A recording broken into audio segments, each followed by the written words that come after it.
Hello, Philippines! And hello, world! Alright, welcome to Hotel 88. Ang hotel na minsan na-evict. Ngayon, muling nagbabalik!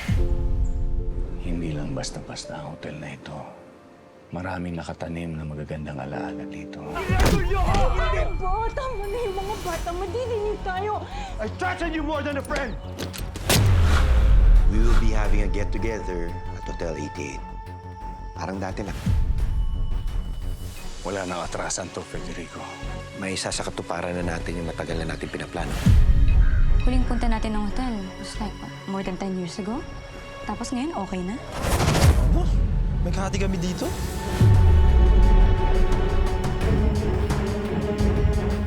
Gusto namin bilhin yung party niyo. Sino naman nagsabing magbebenta kami? Saksak mo yung pera mo sa baga mo. And don't talk to my sister! Pwede ba? Di na tayo mga bata. Napakasukat mo sa akin.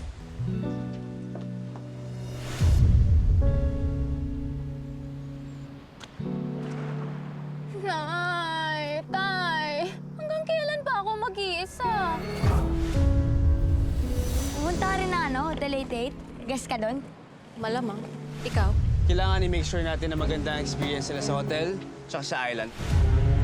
I think I know this place. Bakit? Nakapunta ka na ba dito? Kahit kaibigan ka pa niya, yung kalaban mo, kapatid, kadugo. Titiwala ako kay Leon. We should protect each other.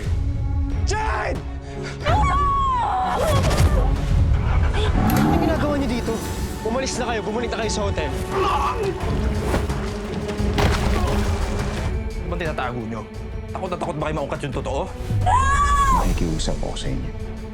Huwag ninyong ibenta ang Hotel 88 dahil ito ay tahanan ninyo. At gusto kong malaman ninyo na may manipong malaman. Sabi niya, meron tayong dapat malaman. Kung mawawala sa atin tong hotel, hindi natin malalaman kung ano man yun. 1, 2, 3, tama! Kapit-kapit, sis!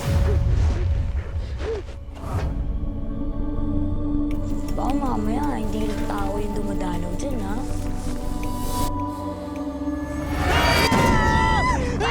Sandali! Teka, ako to si Rafi! Kupurapi! The Secrets of Hotel 88 premieres March 2 on GMA Pinoy TV.